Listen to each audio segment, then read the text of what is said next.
buenos días, amigos televidentes. Bienvenidos en este domingo 11 de diciembre a Pulso Político aquí por TC Televisión. Les recuerdo, amigos televidentes, que este programa de Pulso Político es reprisado por CN Plus también a las 11:30 de este mismo domingo y a las 19:30, por cierto. El día de hoy tenemos un invitado, es el secretario general de la Administración, el doctor Vinicio Alvarado Espinel, quien dicen los analistas, dice la ciudadanía, que es el cerebro de este gobierno en términos de las estrategias de marketing, de publicidad, de comunicación, y el responsable de haber hecho de Rafael Correa un producto electoral y hoy un gobierno, por cierto, exitoso, dadas los indicadores electorales de opinión, de preferencia y de intención de voto que nos muestran las diferentes compañías encuestadoras. Por eso le damos la bienvenida al doctor Vinicio Alvarado Espinel. Muchas gracias, un gusto estar en tu programa, un saludo a todos los televidentes de Pulso Político. Gracias, señor secretario general. Vamos a ver un primer reportaje que nos ha preparado Carlos Andrés Núñez, que tiene que ver con un perfil de Vinicio Alvarado y que tiene que ver con los principales puntos críticos que se le asigna al secretario general de la Administración. Lo invito, señor secretario y amigos televidentes, a que veamos este primer reportaje que nos ha preparado, por cierto, Carlos Andrés Núñez. Vinicio Alvarado Espinel, secretario de la Administración Pública, es considerado como un hombre clave en el gobierno del presidente Rafael Correa.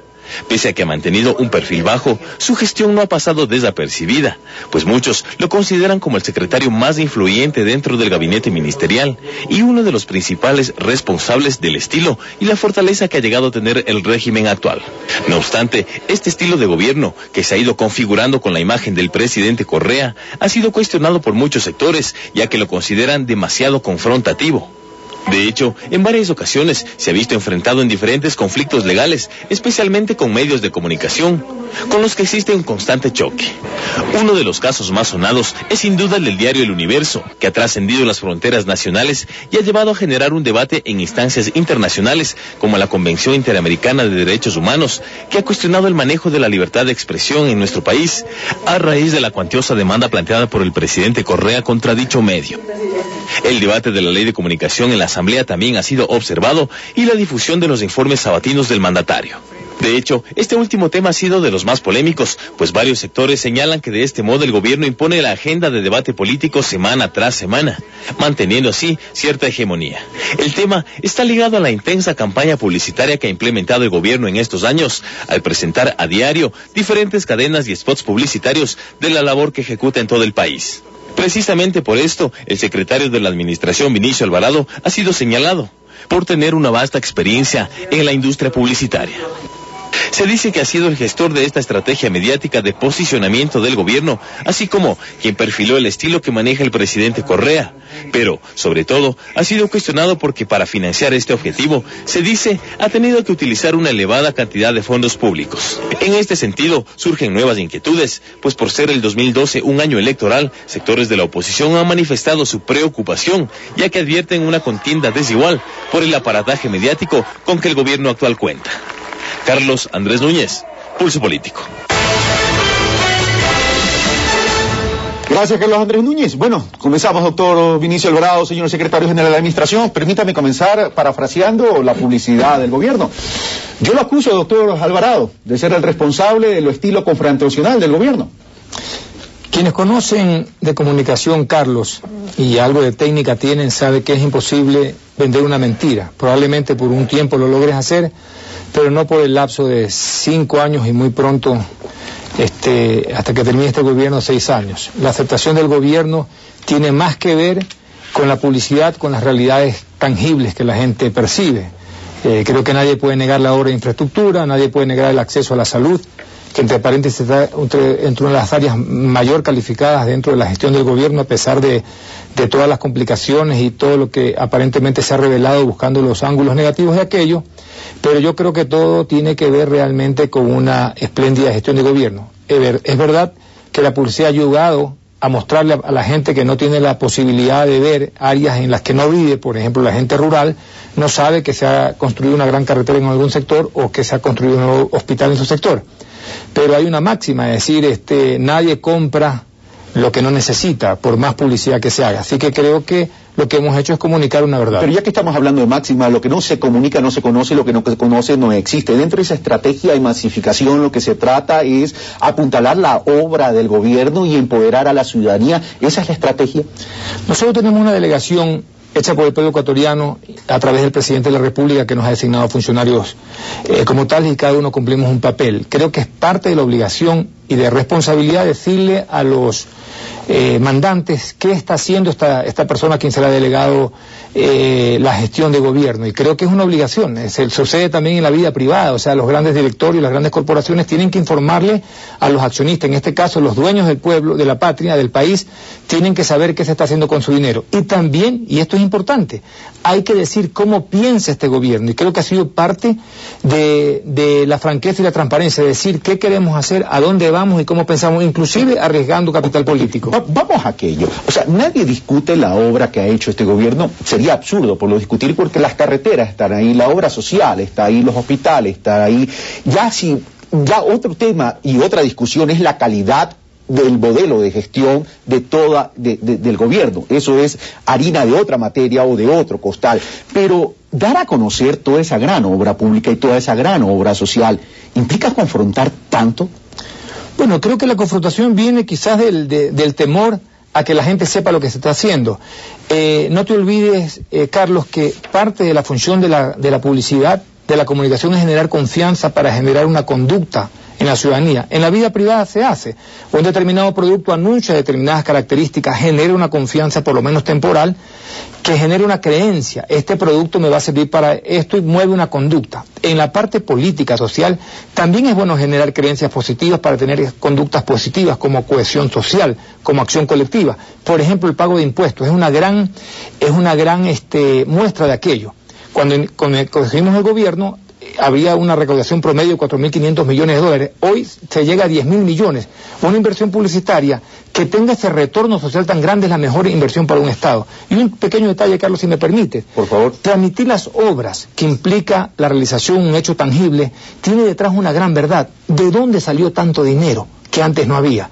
Y creo que la gran capital de este gobierno realmente es su transparencia, su honestidad en el manejo de los fondos públicos, recuperar los fondos públicos para el pueblo. Bueno, ya vamos a seguir hablando del estilo gubernamental durante estos primeros 5 años, porque hay declaraciones del propio presidente Rafael Correa en la época de candidato que hablaba para poder sentarnos con pares, primero tenemos que romper el desequilibrio. Se refería un poco justificando esta confrontación. Cuando estemos en igualdad de condiciones nos vamos a sentar a hablar. Pero ya esa igualdad de condiciones, y a lo mejor hasta más allá de igualdad de condiciones, ya el gobierno ya la tuvo. Ha ganado todas las elecciones que ha querido. Y el presidente sigue con esa popularidad. ¿No es hora de bajar un poco los decibeles de ese diálogo, de esa confrontación, Dionisio Alvarado? Bueno, yo creo que es un tema también de estilo, un tema de forma de enfrentar las cosas, de hacerlo con frontalidad, con dureza, con franqueza.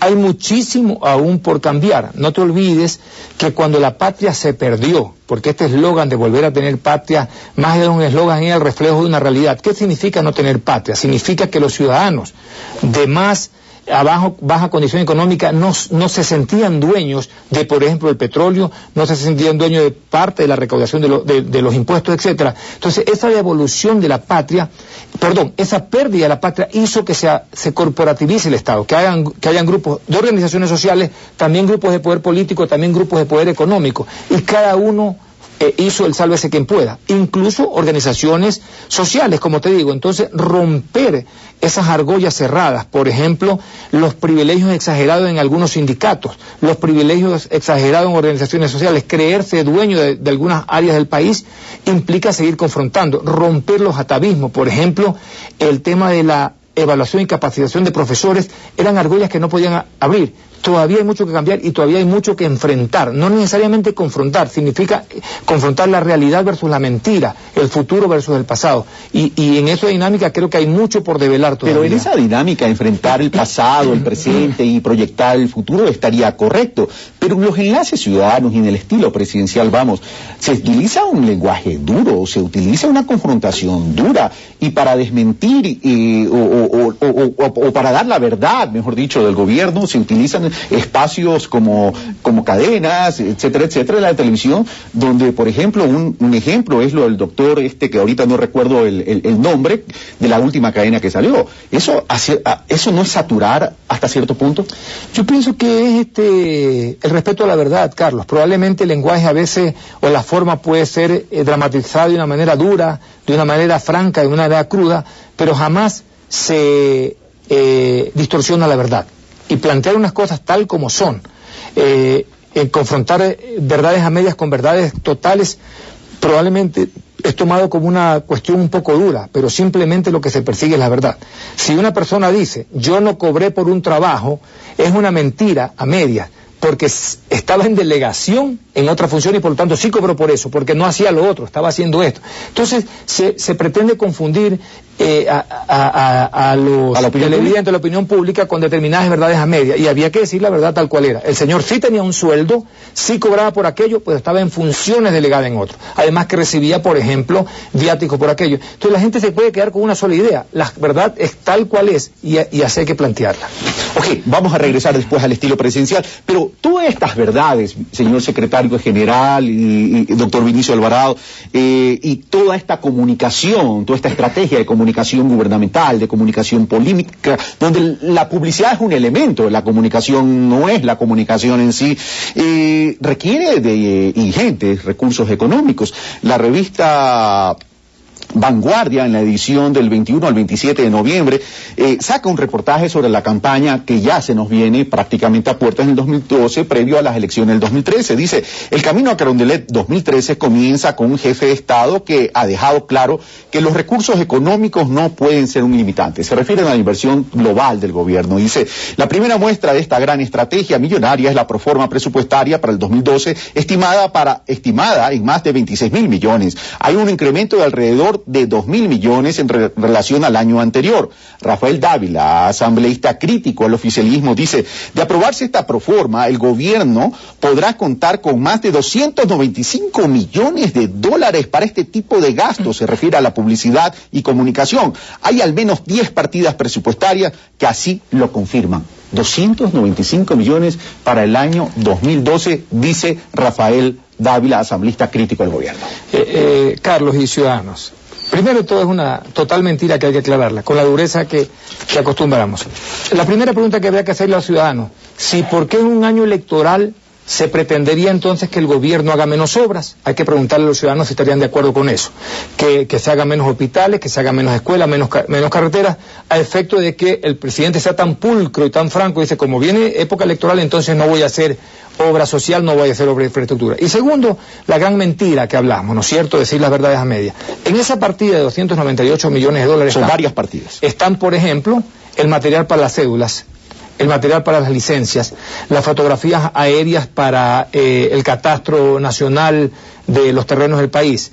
Está el gasto que se entregó al Consejo Nacional Electoral, están las campañas sociales de vacunación, están las campañas de bono de desarrollo humano, etcétera.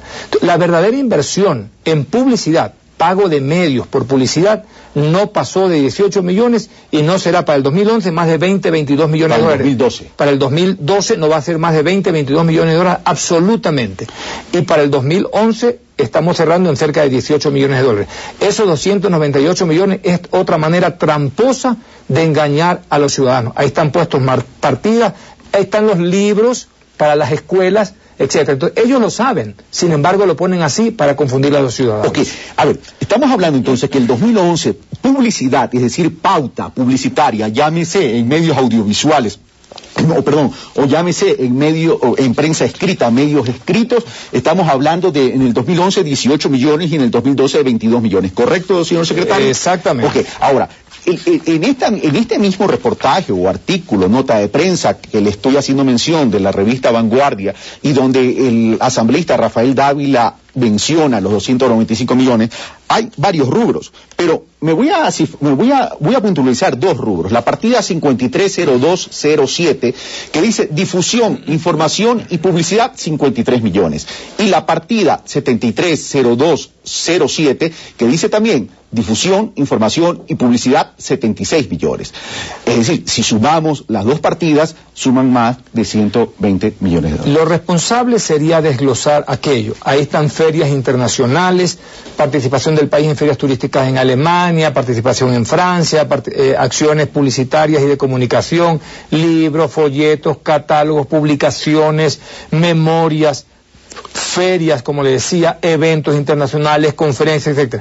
La única manera y fácil de comprobar cuánto se invirtió, ellos tienen la fuente. Ir a los medios de comunicación y preguntarle cuánto le facturaron al gobierno nacional en su totalidad, que implica empresas públicas, Carlos, CNT, Alegro, Selec, TAM, etcétera, que implica a los ministerios y la presidencia de la República, que no gastó más de 3 millones. O sea, todo el gobierno como tal, incluyendo las empresas autónomas. Absolutamente. Okay. Es decir, los ministerios, la presidencia de la República, vicepresidencia de la República, ministerios y empresas públicas y empresas autónomas. Ahora, entonces, pero también hay otro rubro, señor secretario, que habla de espectáculos culturales, esos espectáculos culturales, eventos públicos oficiales, 8 millones de dólares, la partida 530206, y eventos públicos oficiales, 2 millones, que es la partida 730206, que son maneras también de comunicar. Claro, pero hay que ver, pues, habría que dejar de gobernar, pues vienen presidentes de otros países, se hacen encuentros, acuérdense que está UNASUR y todos estos eventos internacionales que deben estar registrados allí. Pero aquí se está hablando de satanizar el alineamiento, la propaganda, el cambiar el pensamiento sobre aquello que tanto temen, no es más de 18 millones de para el 2011 y 22 millones para el 2012. Y cerca será 22 mil millones. Pero, ahora, entonces, y no se olvide que la tarifa la ponen los medios, pues, ¿no? O sea, cuesta, si no costara, fuera nada el rubro, ¿no? Bueno, pero dicen las malas lenguas que con el volumen de negociación del gobierno también baja esa tarifa con muchos descuentos. Exactamente, pero eso es otra verdad que habría que recriminarle a los medios. Cuando nosotros ingresamos a este gobierno, siendo el mayor anunciante del país, históricamente el gobierno ecuatoriano ha sido el mayor anunciante, recibiría un descuento del 30% tarifa, menos que muchos anunciantes privados. Y nosotros nos sentamos a negociar y hoy el gobierno recibe un descuento del 70% tarifa. ¿Qué significa esto? Que si un comercial a una hora determinada cuesta $1.000 pasarlo una vez, a nosotros nos cuesta solo 300. Antes costaba 700. Pero con ese nivel de descuento, señor secretario general, el 70% tarifa, de razón, pues que las tarifas van a ser altas. Pues.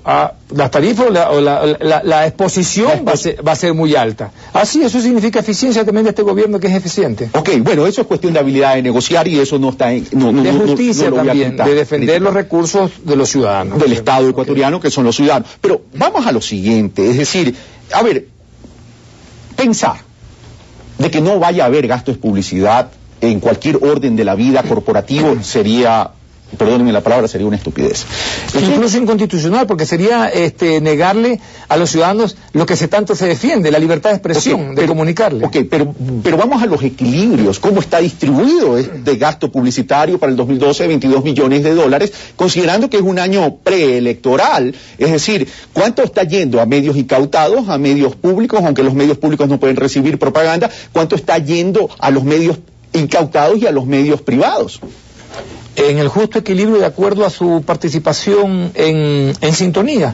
Pues no tengo... O sea, el justo equilibrio lo marca la sintonía. Es que mira, nosotros tenemos una subsecretaría de Imagen y Comunicación que establece los ratings y las participaciones de cada medio exactamente de acuerdo a la audiencia, y sobre eso se hace una planificación, se negocia independiente con cada medio, se establece una probable inversión que se va a hacer y se llegan a tarifas determinadas, y cada uno sabe que le está llegando lo que corresponde de acuerdo a su participación, salvo excepciones donde los propios medios se han encargado de decir y además contradecir algunos mensajes publicitarios que contradice toda lógica técnica. Es decir, el principio...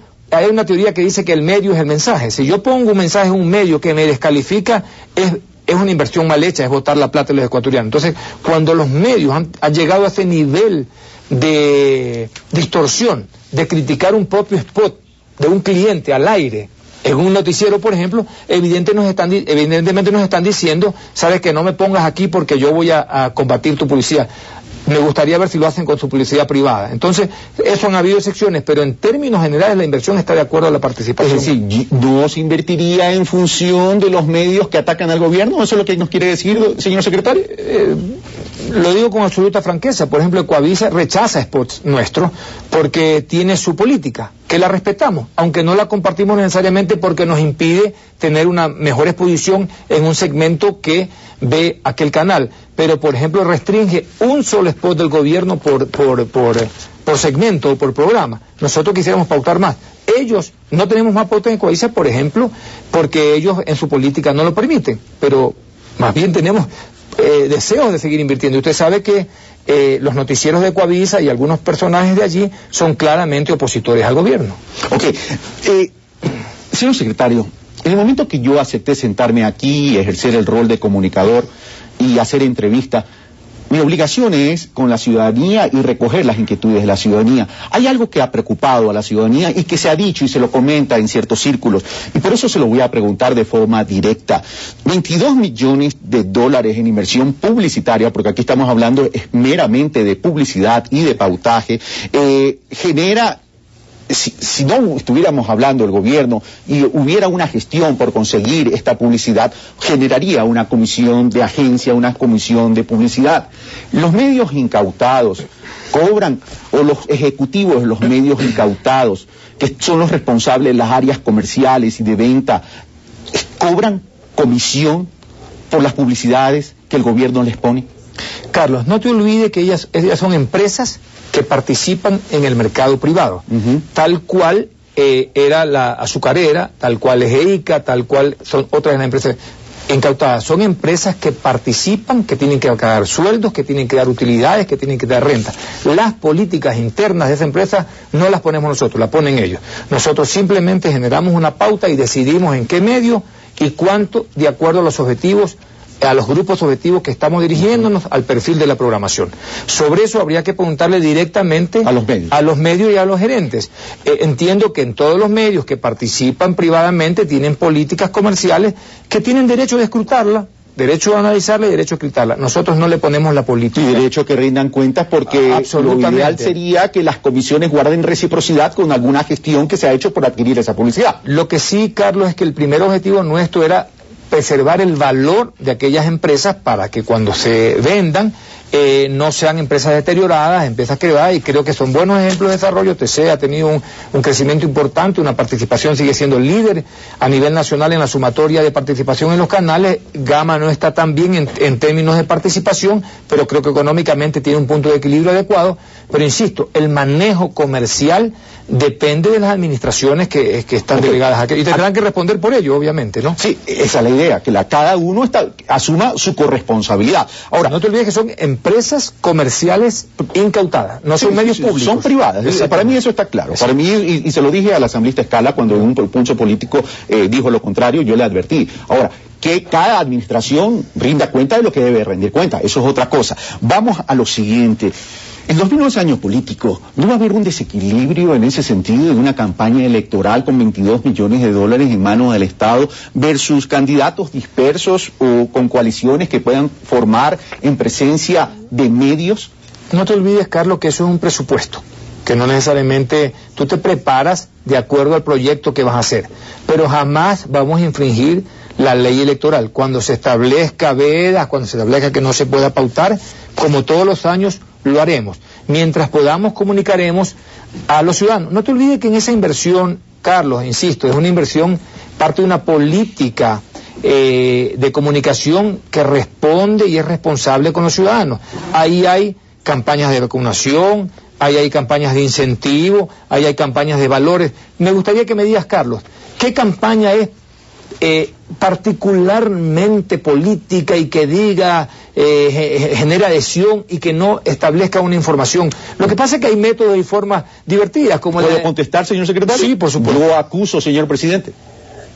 Es una publicidad meramente política. Absolutamente, Carlos, porque hay que responder al posicionamiento que se quiere hacer, que este es un gobierno corrupto. Y no te olvides que este gobierno representa a los ciudadanos y representa al Ecuador. Y por lo tanto, también es responsabilidad darle la otra perspectiva al ciudadano para que pueda concluir. Es su gobierno. Por ejemplo, cuando yo puse en una entrevista el otro día a Carlos, en el tema de la injuria calumniosa que seguí contra la señora Mónica Chuje, que ya vamos a tratar más yo no adelante. solo estaba defendiendo mi honra, sino también la responsabilidad de cargo que represento, Carlos. Y hay que defender la fe pública. La gente cree en Rafael Correa, cree en su honestidad y cree que los ciudadanos que estamos en algún cargo público somos honestos, y tenía que dejar aclarado que así es. Entonces no es menor, cuando hacemos esta campaña yo acuso, presidente, lo único que está robado, le estamos diciendo a los ciudadanos, no te dejes engañar, este es un gobierno corrupto, puede haber funcionarios corruptos, puede haber fallas, pero no es un gobierno corrupto, es un gobierno que combate la corrupción. Pero en esa necesidad de reivindicar la honestidad y la transparencia, también se percibe y se dice que el gobierno bloquea todo ánimo de fiscalización. Dame un ejemplo. No, yo estoy trasladándole, por ejemplo, vamos, el tema del ex fiscal. ¿Qué pasó? Que se bloqueó la fiscalización y eso fue conocido porque incluso hubo un resquebrajamiento en el propio bloque. Pero eso es la asamblea, mira quiénes votaron y saca conclusiones. Nosotros no podemos bloquear o no bloquear. Ahí hay un bloque que representa al movimiento país, pero mira con cuántos votos se bloqueó esa fiscalización. O sea, ahora, la fiscalización no significa no investigar. Este gobierno ha sido el más escrutado. Por favor, yo no tengo las cuentas aquí, pero ¿cuánta yo digo información? Fiscalización de juicio político, ojo. Por supuesto, ha sido uno de los gobiernos más fiscalizados. Permanentemente, millares de información son pedidas a diario a todos los ministros. Ok, pasemos a otro tema, señor secretario. Medios incautados. Se mencionó los medios incautados y cada funcionario tendrá que rendir cuentas de la administración y de los modelos de gestión de esos medios incautados. Pero el espíritu de los medios incautados era venderlo y devolver la plata a los acreedores, a los depositantes, al pueblo ecuatoriano que perdió la plata en esos depósitos. Pero a la hora del té, los medios ya han pasado algunos años y los medios incautados no se han vendido. Bueno, se ha vendido una parte a los empleados, ¿no es cierto?, parte de la política. Dentro del plan estratégico, los que manejan el fideicomiso, no más impunidad, establecerán los procesos de venta. Yo creo que ya se están haciendo negociaciones internacionales, valoraciones, no te sabría decir la fecha exacta. Sin embargo, la valoración ya está. Sin embargo, están rindiendo también recursos para el Estado, así que no hay tampoco pues una urgencia de decir vendamos esto rápido porque no lo sabemos manejar. Hay gente que tiene mucha capacidad para manejarlo y además es importante porque se pueden generar contrapesos sociales, generar contenido socialmente más positivo, generar campañas de valores ciudadanos, etcétera. Entonces, mientras esté, trataremos de que esos medios también contribuyan socialmente al país. ¿Contrapeso social o contrapeso político? Porque también pueden ser entendidos como medios para poder responder. Bueno, tienen que responder los que hacen el contenido. Yo veo, por ejemplo, veo TC a veces Espero que haya pulso político. Los noticieros, eventualmente te he visto, Carlos, no siempre, porque no siempre he tenido la oportunidad, probablemente estoy en alguna actividad. Pero veamos los contenidos, ¿no es cierto? Y veamos si realmente están dedicados a defender a un gobierno o a veces también, como todo derecho de comunicador, a defender la verdad, ¿no? Ok, vamos ahora entonces, una vez que hemos pasado el tema del gasto electoral, de la publicidad, el tema de los medios incautados, vamos ahora a lo que es la libertad de expresión y responsabilidades. Se habla y se critica al gobierno nacional un alto estilo confrontacional. Si me permite usted, señor secretario general, hablar del presidente Rafael Correa como un producto electoral, dentro de las características de ese producto electoral, bajarle los decibeles, la confrontación, ¿es quitarle la esencia? Mira, son personalidades, son caracteres, es como pedirle a una persona que tenga su carácter pasivo, ecuánime, lento, para expresarse que a efecto de tener mayor simpatía popular se convierta pues en una máquina de confrontación. Él es así, siempre fue así, es su estilo. Y yo te diría que básicamente, más que confrontador, es un hombre que plantea las cosas del color que son y a veces probablemente no estamos acostumbrados a oírlas tan crudamente determinadas cosas, al pan pan y al vino vino. Entonces, francamente, yo de confrontación gratuita no veo. Yo creo que se confronta la verdad, se confrontan los atavismos, se confronta el pasado, se confronta las formas de proceder equivocadas frente a una sociedad que tiene que mirar hacia el frente, ganar en autoestima, ganar pues en franqueza en el quehacer social, político, exigir una nueva forma de hacer política, no por los ánimos de dañar un gobierno, dañar un país. Por ejemplo, esta campaña permanentemente de desconfianza, de desinversión, de desequilibrio, de aumento de precios, genera conductas sociales, y eso hay que combatirlo, y en eso creemos firmemente, Carlos. Ok, pero vamos a lo siguiente. El presidente Correa, en sus orígenes de la política ecuatoriana, en los orígenes de él, me refiero a su génesis político, entró en un ambiente donde los partidos políticos habían perdido completa credibilidad, y ahí tenía un gran espacio. El tema es que él prácticamente les ha puesto una cruz, un RIP, descanse en paz, en inglés por sus siglas, pero ahora ha buscado, o se entiende, o se percibe, o se ve, que está confrontando con los medios de comunicación, y alrededor de esta confrontación, llamémosle a la manera que la querramos llamar, entre ejecutivo, medios, ejecutivo, se actualiza un gran debate, y ese gran debate es el de la libertad de expresión. Se dice que este gobierno quiere tener toda injerencia en los distintos poderes en la Asamblea, poderes en la justicia, poderes incluso en los medios de comunicación, para generar una autocensura. Permítame leerle o citarle a Alfredo Negrete en su artículo de Diario El Comercio de jueves 8 de diciembre, que dice: la magnitud monetaria, se refiere a la demanda del presidente, del ciudadano Rafael Correa, que coincidentalmente es presidente, en contra de los directivos del Diario Universo y los directivos, y el director de opinión Emilio Palacio, dice: la magnitud monetaria oculta una situación aún más grave contra la libertad de opinión, como es la aceptación de la figura de autoría coadyuvante y la solidaridad de los directores sobre los contenidos de las columnas de opinión. Estos dos elementos de ratificarse, se refiere si la casación falla en favor de Rafael Correa, de ratificarse, constituirían un precedente jurisprudencial para la censura previa a todo artículo que roce con la majestad del poder. Señor secretario. Bien, esa es una figura jurídica que no siempre tiene aplicación. Yo creo que aquí no hay que hacerse los mojigatos. Una cosa es que casualmente en un medio alguien apareció y dijo una injuria y ofendió, y otra cosa es que expresamente parte de la política editorial sea establecer líneas que conduzcan hacia eso. Le pongo un ejemplo muy sencillo: los programas estos amarillistas de chismes y comentarios. Cuando un medio plantea un programa así, contrata personas que tienen ese perfil, que tienen esa lógica, esa forma de comunicar, hay una corresponsabilidad, porque yo en mi espacio de programación creé un programa así, busqué los talentos así y permití que se lleguen a determinados límites. Entonces, en el caso del Diario Universo, el planteamiento jurídico es que no fue una vez casual, fue toda una tendencia, todo un tiempo, un número indeterminado de artículos que iban a esa línea. O sea, es permitir una línea de conducta editorial que vaya en ese sentido. Y esa fue la argumentación jurídica que fue demostrada durante el proceso.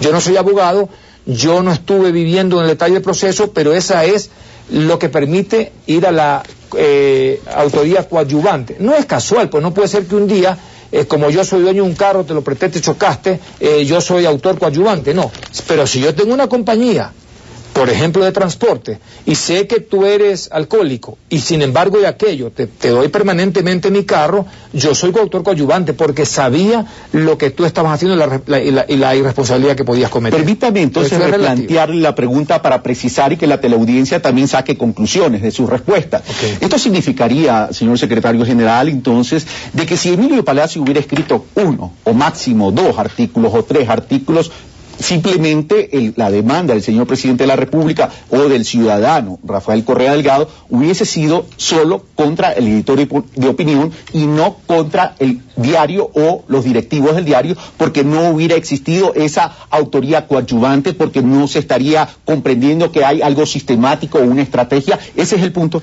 Mira, Carlos, yo te voy a dar mi opinión personal. Este es un tema muy delicado, jurídicamente bien complejo, está en unas instancias determinadas y que no me corresponde hacer análisis jurídico muy profundo de aquello. Lo que te quiero diferenciar es que el argumento de coadyuvante tenía mucho que ver con la posibilidad o la facilidad de haber permitido que permanentemente se plantee una política editorial y de opinión dirigida a menoscabar la integridad, la imagen de un presidente y de un gobierno. Entonces, dado que era una forma de proceder, los abogados creyeron conveniente esa figura y que fue acogida por los jueces, pero no me gustaría hacer mayor análisis de aquello porque no tengo los argumentos jurídicos suficientes y tampoco quiero equivocarme en profundidad, pero conceptualmente sí creo. Una cosa es una casualidad de un articulista que eventualmente bajo su responsabilidad escribió un artículo, además de opinión mentirosa, como en el caso de aquí, porque no era opinión, había una aseveración determinada, se analiza dentro de ese contexto, pero ya cuando es parte de una realidad permanente, obviamente es otro el punto de vista. Okay. ¿No? Vamos ahora, el tema de la ley de comunicación, se habla que la ley de comunicación es una herramienta para el gobierno tener injerencia. Hace poco en Colombia se está también debatiendo la ley de televisión, donde la conformación del Consejo, por cierto, tiene mayoría el Ejecutivo colombiano. Por ahí no pasa por la conformación, pasa por el ámbito de acción realmente, qué puede hacer o qué no puede hacer. En ese sentido se los ha criticado de que el gobierno nacional a través de la ley de comunicación quiere apoderarse, llamemos así, de la comunicación en el Ecuador. O sea, voy a hacerte una reflexión, ¿no? Los ciudadanos saben, entre comillas, ¿no es cierto?, que tenemos una constitución, porque hubo un amplio debate sobre aquello. Se la trabajó, se la promovió, se la sometió a aprobación de los ciudadanos, hubo campaña en contra, hubo criterios, se analizó. Sentimos que tenemos una constitución. La anterior que había simplemente estaba. Incluso recuerda cómo fue redactada y fue aprobada sin siquiera el concurso de los ciudadanos. Lo mismo sucede ahora. Tenemos una ley de comunicación que es muchísimo más dura, donde el Ejecutivo tiene mayoría para tomar las decisiones que quiera respecto a los medios. Sin embargo, hemos sido muy prudentes, muy cautos, muy responsables. La nueva ley de comunicación más bien le entrega a la ciudadanía esa posibilidad de enterarse de la realidad, de exigir verdad, de exigir consistencia, de exigir oportunidad, de exigir que no se injurie, y en aquel Consejo de Regulación que va a existir, el Ejecutivo va a tener una representación. ¿Usted me quiere decir que la ley actual es más dura? Es decir, la ley actual, la que viene de la dictadura, que hubo una reforma en la administración de Durán Ballén, es más dura y que eso les podría, si ustedes tuvieran mala fe, lo que me está diciendo, ya lo hubieran aplicado y hubieran cerrado. ¿Eso es lo que me está diciendo? Absolutamente. Un conocido mío, que no lo voy a nombrar, dueño de un medio de televisión, me dijo, sí, es absolutamente más dura, pero nunca se aplicó la ley, y ustedes sí la van a aplicar, y por eso queremos que no sea esta vez tan complicada. Pero tener un Consejo de Regulación que defienda los intereses de los ciudadanos. No te olvides que la comunicación en la edad moderna no es menor. Ya la sociedad es tan grande, tan dispersa, que no podemos hablar de uno a uno, tenemos que hablar a través de los medios, y esa es la maravilla de los medios, esa capacidad de incidir a cientos, miles o millones de personas en un solo momento. Pero esto conlleva también la altísima responsabilidad, Carlos, de lo que se diga tiene que ser real, lo más cercano a la verdad, porque puede generar tremendas distorsiones en la sociedad. Eso te decía, por ejemplo, si permanentemente tú le dices a una ciudadanía, a una comunidad, que están mal, que hay inestabilidad económica, que hay inestabilidad política, la conducta hacia eso va reflejado a lo que tú crees. No inviertes, te aguantas, no compras. Entonces es mucha responsabilidad. Y hay pequeñas, grandes cosas. También en las radios de provincia. A veces el dueño de una radio cree que es dueño también de la honra del resto, y si se enemista con un vecino o con una persona, utiliza la radio para denigrarlo, pero el otro no tiene la radio. Entonces esas pequeñas, grandes cosas realmente hay que ponerlas en su sitio, y yo creo en la importancia de la libertad de expresión profunda, Carlos, pero también la profunda importancia de ser responsable con el daño que puedes hacer a la sociedad o a un ser humano a través de un medio. Esa reflexión nos lleva entonces a la Convención Americana sobre Derechos Humanos, el Pacto de San José, Costa Rica. Claro, que todo límite de libertad de expresión está en cuanto no ofendas la honra de un ser humano, su prestigio, su imagen, su buen nombre. O sea, ahí termina. O sea, la máxima viene de antes. O sea, tu derecho termina donde comienza el derecho del otro. Tu libertad de expresión no es ilimitada. Puedes expresarte en silencio lo que tú quieras, pero a través de un medio tienes que tener los cuidados necesarios de no afectar al resto, de no engañar socialmente. Como tampoco puede existir censura previa porque hay una responsabilidad ulterior. Absolutamente. Okay.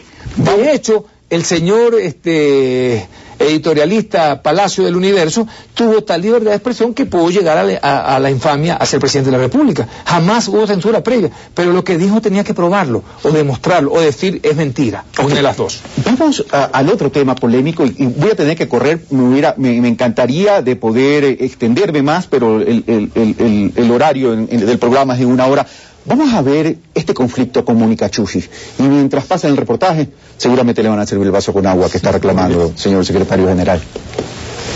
En las últimas semanas, resaltó a la luz pública el juicio que el secretario de la Administración, Vinicio Alvarado, planteó contra la exsecretaria de Comunicación, Mónica Chují, quien habría acusado al funcionario de ser el nuevo rico del país, por supuestamente favorecer a sus empresas, aprovechándose de su posición en el gobierno a través de hechos antiéticos. Estas versiones han sido desmentidas por Alvarado. Una injuria directa, una acusación de deshonestidad, acusándome que debido a y durante mi ejercicio en las funciones que estoy, me he convertido en un nuevo rico del gobierno. La querella planteada por injurias finalmente llegó a su fase final y el juez 14 de Garantías Penales sentenció a Chují a 12 meses de cárcel y una multa de $100,000. Esto luego que la activista indígena no pudiera demostrar tales acusaciones durante el proceso. El ministro Alvarado acaba de confirmar que es un hombre de negocios, que es un hombre próspero y que tiene empresas de publicidad. Finalmente el funcionario de gobierno decidió perdonar a Chují basándose en la figura jurídica de la remisión. Por lo tanto, la señora Chují se puede ir tranquilamente a su casa. Sin embargo, el juicio interpuesto por Alvarado de manera privada terminó tomando una connotación política debido a la función que los involucrados tienen y se llegó a hablar incluso de persecución política. En este caso, una vez más se puso en el tapete a la libertad de expresión, un debate que cada día toma mayor fuerza. Entonces, nuevamente es oportuno plantear la pregunta sobre cuáles son los límites que tiene esta libertad de expresarse y a la vez cómo se la puede regular para que no se la utilice como una herramienta de agresión que atente contra los derechos de los demás, sin coartar las libertades de los ciudadanos. No ha habido ninguna injuria calumniosa, simplemente he hecho uso del derecho a la libertad de expresión que me garantiza la Constitución, el Pacto de San José y la Comisión Interamericana de Derechos Humanos. ¿Esto es una opinión o esto es una acusación? Esto es un insulto a la dignidad humana. Ya no vamos a permitir más injuria, más calumnia. Hemos dicho basta y responderemos con la ley en la mano. Sin duda, este tema es un desafío que el Ecuador tiene por delante. Más allá de casos particulares de gobiernos de turno o de medios de comunicación, está el cómo lograr una sociedad equilibrada y coherente, que ejerza su libertad, pero de manera responsable, que también dimensione el poder de la palabra y que busque acceder a ella para fomentar la democracia. Carlos Andrés Núñez, Pulso Político. Gracias, Carlos Andrés Núñez. La decisión de perdonarla ya fue tomada. Y mi presencia en medios es solo para dimensionar por qué hubo una condena a sus injurias. Y termina diciendo Vinicio Alvarado, secretario nacional de la Administración, corrijo, disculpen mi lapsus, no es secretario general, secretario nacional. Jamás ha sido un problema personal. Yo no persigo personas. Me suena medio bíblico eso, señor secretario. Mire, Carlos, aquí, como dije en su momento, lo importante es que se establezca la verdad. No solo la verdad que fue el por qué emprendí el juicio, sino la verdad por qué inicié el juicio. Se trata de llevar un poco a la broma, a la simpleza, que porque me dijo nuevo rico. Realmente la señora Chují trató de generar en la opinión pública un ambiente de que yo era deshonesto y que me había enriquecido debido a mi trabajo y durante mis funciones. ¿Debido a su trabajo en el gobierno? Exactamente, debido y durante mis funciones como secretario de la Administración Pública. Y me permitas, porque ya que has tocado este tema, Carlos, dentro de la entrevista que ella da en página entera, en un medio de gran circulación, que fue replicado en otros medios y además por el internet a nivel del mundo, cuando ella plantea que Vinicio Alvarado es uno de los nuevos ricos del gobierno, le preguntan concretamente, ¿nuevos ricos gracias al gobierno de la Revolución Ciudadana? ¿Cuáles son esos nuevos ricos? Entonces hice una lista grande. Empecemos por los hermanos Alvarado. Veamos con cuánto entrado y cuánto tienen ahora. A lo mejor lo tienen bien escondido. O sea, hasta para esto hay que ser un poquito, no importa que sea mujer, hay que ser valiente. La señora estaba tratando de decirme que yo he robado durante mis funciones y que a lo mejor lo tengo bien escondido. Dice, veamos con cuánto entraron y cuánto tienen ahora. O sea, esa simpleza de decir, yo le dije a un nuevo rico, él ha reconocido que tiene una empresa, no tiene nada que ver con la razón del juicio. Más adelante le vuelven a preguntar, Alvarado y Mera son el poder tras el poder. Lo lamentable es que el presidente confía en personas quienes les interesan los negocios, solo los business les interesan, quiso decir. Más adelante dice, ¿a quién le interesan los negocios y business? Ella dice, yo digo que hay sobre todo un nuevo rico en el gobierno. El periodista le vuelve a preguntar, ¿quién es? Vinicio Alvarado. ¿Y sabe lo que dice renglón seguido? Y lo digo por mi experiencia, dice Mónica Chují, de haber pasado por el gobierno. Seguía insistiendo que es durante el gobierno. Él me dijo alguna vez que es él quien controla la publicidad y que la va a guardar celosamente. y ahí reflexiona la señora Chují, ese rato entendí que su objetivo era sacar lo que más pudiera de sus negocios de la propaganda y de la publicidad. Y al final dice, ¿usted puede demostrar lo que acaba de decir? Lamentablemente no. O sea, se configura la injuria, su ánimo de dañar. Pero la muestra está en el manejo de la campaña del gobierno. No está diciendo en sus negocios privados, en el manejo de la campaña del gobierno, en todos los millones de dólares que se gastan. Habría que pedir que se haga una auditoría, transparentar los gastos, a dónde van esos fondos. Resulta pues que la señora planteó tamaña injuria, y tuve que, en defensa de mi honor, de la honra de mi familia, de la tranquilidad de mis hijos, y también de la fe pública, porque soy funcionario público, que represento un área importante en este gobierno, dejar claro que aquello es una mentira. Por lo tanto, emprendí el juicio, esto fue en febrero del 2010, va a tener un año, no es que hemos sido beneficiados, ha demorado todo el tiempo que ha necesitado aquello, hasta que hubo un veredicto y la señora es condenada a un año de prisión y pagar $100,000 de multa. Una vez que la verdad... De indemnización, ¿no? De indemnización, perdón, por daños y perjuicios. Una vez que la verdad quedó clara, que era mentira lo que había dicho, que no podía probarlo, tomé la decisión de perdonarla jurídicamente, porque a nosotros no nos interesa tener una persona presa, nos interesa tener la verdad en la calle. Eso es lo que hemos dicho. Ahora, dos cosas, doctor Alvarado. De la declaración de Mónica Chují dice, él me dijo que controla la publicidad particular, es decir, hubo una comunicación, dice, hubo una conversación personal. Dice que algún rato sí, ha hablado. ¿Usted no recuerda esa conversación? Perdóname, me voy a tener 5 años en el gobierno, voy a recordar un detalle de una conversación que no sé por qué la señora tendrá esa fijación. No lo sé. Okay. Bueno, pasemos un tema, yo en los temas de honor y dignidad los respeto mucho, y cuando ya hay un fallo de la justicia, pues yo ya... no está en mi rol poder ni cuestionar, ni mucho menos, pues. Pero es importante un detalle, Carlos, solo a propósito de esto. Como yo he sido un funcionario muy cuestionado, muy escrutado, hasta cierto punto se han generado muchas suspicacias, muchas dudas alrededor de mis funciones, porque vengo de la empresa privada, y resulta un poco extraño, ¿no es cierto? Cuando viene un agricultor, un empresario agrícola y es ministro, qué bueno, tiene la experiencia. Cuando viene un médico privado que tiene una clínica, ministro de salud, qué bueno por la experiencia. Cuando viene un comunicador a ejercer el ámbito de la comunicación, se lo sataniza. ¿Por qué? Porque es el área que más les golpea eventualmente a quienes han querido dominar la opinión pública. En todo caso, para evitar aquello y dejar claro al interior, para mí mismo y ante la comunidad, yo pedí a la Contraloría que me haga un examen especial de todas mis ingresos y gastos, absolutamente, Carlos, de toda mi carrera, de toda mi función en el gobierno, teniendo que justificar hasta los $50 desde 2006 en adelante. Desde que entré hasta el año 2010 que se cerró. He pedido a las 2 administraciones de la Secretaría de Transparencia que me hagan exámenes especiales, no solo a mí, sino a mi empresa. Pero lo más ridículo, Carlos, y lo más evidente y claro, es que el negocio de la publicidad, hay un anunciante y hay un medio. En este caso el anunciante, en cierta parte representado por la presidenta, en cierta parte, porque cada uno de los ministerios responderá por la inversión que hace, y hay un anunciante, y hay un medio. Los medios son los primeros que deben saber si hubo coima, pues.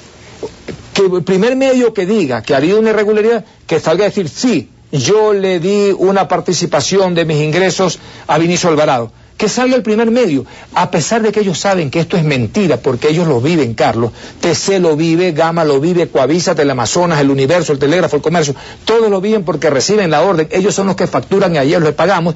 Ellos deben saber si hay una coima, pero no lo dicen, porque prefieren generar y sembrar la intriga, y eso es lo perverso, porque ellos lo saben, Carlos.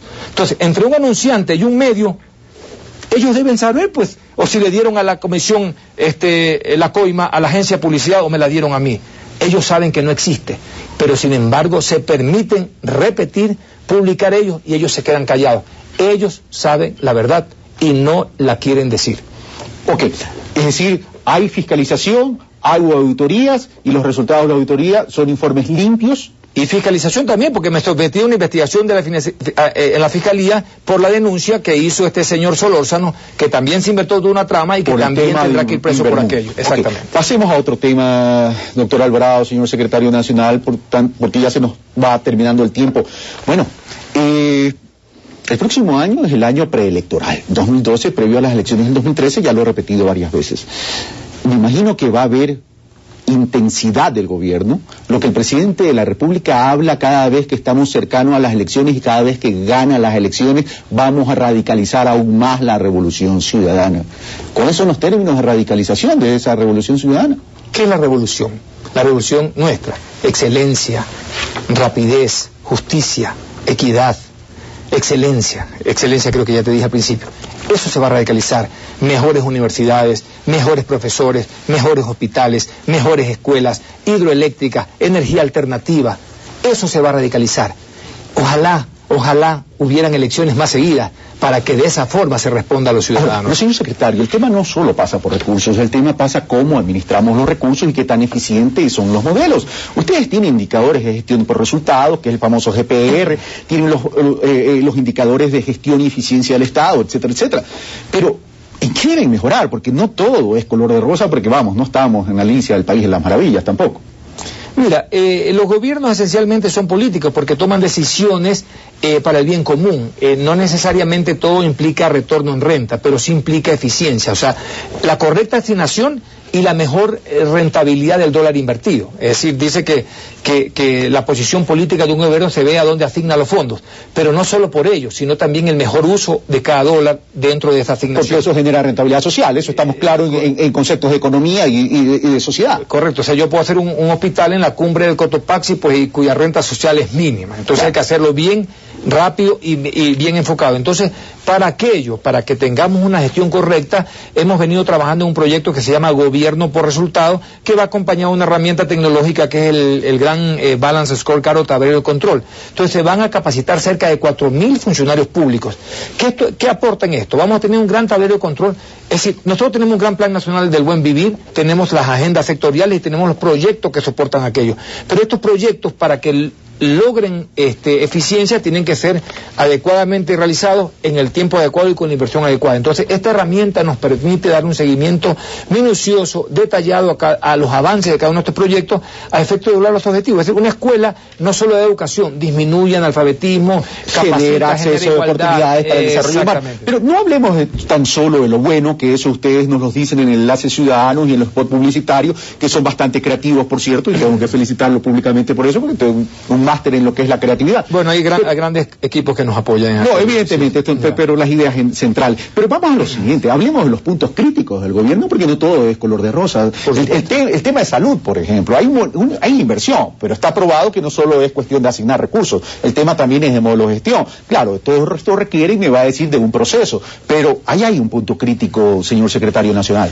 Mira, es una linda pregunta, porque, o sea, una de las áreas más descuidadas, más maltratada era la salud, entre otras, ¿no es cierto? O sea, había un abandono total, era realmente paupérrimo el servicio, la calidad de los hospitales. Lo primero que se hizo fue recuperar eso, ¿no es cierto? La infraestructura, el equipamiento. Fíjate que de 15 millones de atenciones se convirtió en 35 millones de atenciones al año. Eso obviamente generó una saturación. Entonces, una vez que estamos mejorando el equipamiento, la infraestructura física, el número de médicos, la hora de atención, estamos trabajando ya, y es un plan que lo viene desarrollando y ya lo revisamos, si no me equivoco, ayer con el ministro, un lindo plan de los modelos de gestión de administración ya dentro de los hospitales. Por ejemplo, centrarse en lo más importante, la previsión del servicio de salud. Se pueden tercerizar, por ejemplo, lo que se llama hotelería, alimentación, limpieza. Por ejemplo, aumentar en tecnología, para que en un laboratorio puede tomar la placa de rayos X, pero me la pueda leer en una central de radiología. Por ejemplo, el examen lo tomo aquí, pero no tengo que tener el laboratorio, tengo un laboratorio centralizado. Tratar de tener administraciones extranjeras, entregar todos los hospitales de una administración global para que sirva como modelo para poder replicar en todos los hospitales. Entonces, la segunda fase de la salud es mejorar los modelos operativos de gestión interna en los hospitales, para que esa rapidez, para que haya centro de costo, para que no estén hospedados personas que inútilmente tienen que estar hospedados, para que la medicina preventiva funcione mejor, para que la atención primaria en los centros y subcentros se resuelva más rápidamente y no tenga que ser derivada a un hospital. Entonces, te pongo un ejemplo. Alguien va con una pequeña afección a un centro de salud y no tienen cómo hacerle la prueba de sangre. Entonces lo derivan al hospital. Como ya llegó al hospital, ya se quedó también en el hospital, cuando se pudo haber solucionado. ¿Qué otro punto crítico tiene el gobierno? Ya hemos detectado el tema de salud, pero también nos ha dado la receta de cómo salir de la crisis. Esto vamos a ver si se da. El tema, ahora, ¿qué otro punto crítico hay en la gestión del gobierno? Yo pienso que muchísimo. Por ejemplo, tener el orgullo de decir que todos los graduados a nivel nacional tienen el mismo estándar de conocimiento. Aún, incluso en la educación fiscal, hay escuelas cuyos graduados tienen mayor posibilidad de entrar a la universidad y escuelas o colegios cuyos graduados están en desventaja por la calidad de educación. Tener estándares de educación homogenizados, tener mejor cualificación y tener un rigor más crítico para el ingreso a la universidad, para derivar gente más a carreras técnicas y no tener sobresaturación, por ejemplo, de administradores de empresas, etcétera, cuando no tenemos una velocidad en creación de nuevas empresas. Entonces, hay muchísimas cosas que cambiar. Entonces, un poco volviendo al inicio, ¿hasta cuándo el estilo confrontador? Bueno, hasta donde venga el cambio. No estamos administrando un sistema, como dice el presidente, tenemos que cambiar el sistema. Ahora, dar un salto no cuántico. Es una época de cambio, es un cambio de época, dijo el presidente de la República, el UNASUR lo están replicando, etcétera, etcétera. Pero en el caso, en el evento, en el supuesto que gane el presidente de la República las próximas elecciones, ¿qué cambiará en el estilo presidencial? Pero yo creo que el estilo es un tema relativo, Carlos, y si tú quieres, incluso hablando desde la perspectiva política, probablemente no le corresponda cambiar el estilo. Si hacemos pues reflejo de la opinión ciudadana, las encuestas que tú has hecho referencia, en los 2 últimos meses, por ejemplo, el perfil de opinión que hace una ponderación respecto de las votantes de Guayaquil y Quito, tenemos 80% el mes pasado y 79.7%, diríamos no cambiemos nada. No, hay mucha responsabilidad, hay que cambiar mucho. Por ejemplo, un punto importante, la excelencia. Hoy día vimos la presentación de la Ciudad del Conocimiento en Urcuquí. Qué cosa más maravillosa, cómo nos proyecta a una ciudad de futuro, a un país de futuro. Por ejemplo, este centro de asistencia y seguridad, el 911 unificado. Estamos dando los pasos iniciales, pero combatir con fuerza, por ejemplo, la inseguridad, la delincuencia, con mucho más severidad, con mucho más agresividad, con mucho más equipamiento, con policías mejor cualificados, nuevos policías formados. Hay mucho por hacer. Y digamos, no para nosotros, para que la ciudadanía, cuando este gobierno se vaya, sea que no le den la confianza o el que venga tenga las bases necesarias. ¿Cuántas hidroeléctricas se están haciendo ahora, Carlos? Lo que en la historia no se hizo. ¿Para quién es eso? ¿Para el gobierno o para el uso de los ciudadanos? En su respuesta tácitamente me está aceptando que Rafael Correa se lanza a la reelección. Ausente Lenín Moreno de la arena política, ¿quién sería su candidato a la vicepresidencia? Bueno, eso habría que evaluarlo. Yo creo que es muy temprano, no hay nombres. Pero ya veo afiches de Ramiro González en la inauguración de los hospitales al lado de la cara de Rafael Correa. Bueno, Ramiro es un tipazo, creo que está dando un cambio histórico en la seguridad social. Es una de las áreas mejor calificadas de los últimos tiempos. Creo que todos hemos podido percibir esa maravilla de atención, ese mejoramiento rotundo, esa cualificación de por fin sentirse orgulloso de ser miembro de la seguridad social. Entonces, pues será uno de los personajes que tendrá pleno derecho.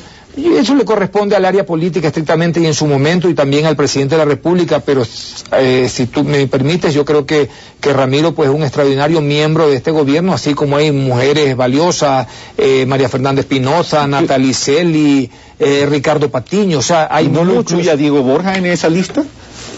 Insisto, yo creo que todos los miembros de este gobierno tienen algún nivel de cualificación, algunas aristas políticas, algunos detalles a destacarse y que perfectamente todos deberían ser tomados en cuenta en un momento dado. Ahora, su responsabilidad y su compromiso, señor secretario, ¿termina con las elecciones del 2013 o piensa continuar 4 años más? Porque por ahí me han dicho que ya está agotado.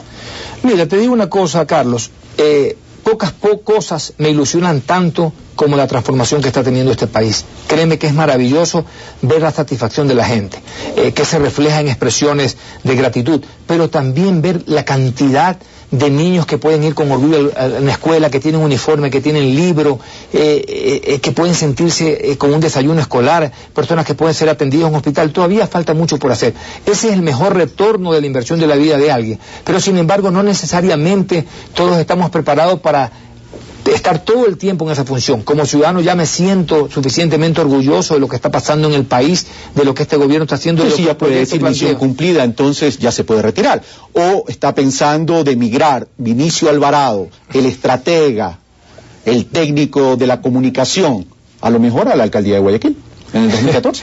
Si fuera por decreto, sería uno de los sueños más grandes, poder servir especialmente a la ciudad que me vio crecer y donde viví, donde desarrollé toda mi vida. Pero es un tema que ni siquiera lo pienso, Carlos. Yo vengo a la vida privada, tengo una familia de la cual pues he perdido bastante tiempo de estar más cerca.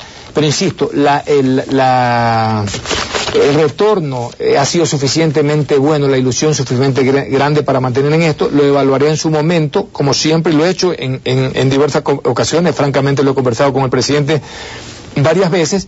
Y será un tema que lo decidiremos más adelante. Y ya para terminar, señor secretario nacional de la administración, sin perjuicio que dé también un mensaje a la ciudadanía, ¿seguirá en esa estrategia el gobierno entonces entre mercado-estado, estado-mercado para arrinconar a la izquierda nueva y excluir a la derecha radical y apoderarse de ese gran universo de las tendencias? Mira, haciendo una reflexión política, Carlos, nosotros no fuimos un partido político que luchó muchos años por llegar al gobierno y que son estructuras partidistas muy sólidas y que sus miembros han sido ya asambleístas o han sido diputados o han sido alcaldes. Nosotros irrumpimos en el ambiente político con el discurso claro del presidente, un discurso de transformación, un discurso coherente que ha sido aplicado en la realidad y que hoy estamos en una acción de gobierno y lo único que vamos a hacer con más fuerza es cumplir con el mandato popular de hacer el mejor gobierno posible, cuidar los recursos públicos, invertirlos de mejor manera. Y si aquello implica la desaparición de viejos actores, de viejas formas de hacer política, y los ciudadanos así lo aceptan, bienvenido, porque será la nueva patria, el nuevo renacer. No te olvides que todos los partidos se tienen que reinscribir, entonces si tienen ideas nuevas y mejores que las nuestras, serán los ciudadanos los que tendrán que decidir aquello. Señor secretario nacional de la administración, muchas gracias y muy gentil por haber aceptado nuestra invitación, por cierto. Gracias, ha sido un gusto conversar contigo, Carlos, y con los ciudadanos que nos han podido escuchar durante este tiempo. Amigos televidentes, nosotros por hoy hemos terminado en este pulso político. Hemos conversado con el señor secretario nacional de la administración, Vinicio Alvarado, para quien es el cerebro de la estrategia del gobierno y quien ha catapultado a Rafael Correa para blindarlo y hacerlo inmune contra la oposición política y mediática. En todo caso, señores amigos televidentes, como siempre en este programa, las conclusiones son de ustedes. Un fuerte abrazo, los espero el próximo domingo.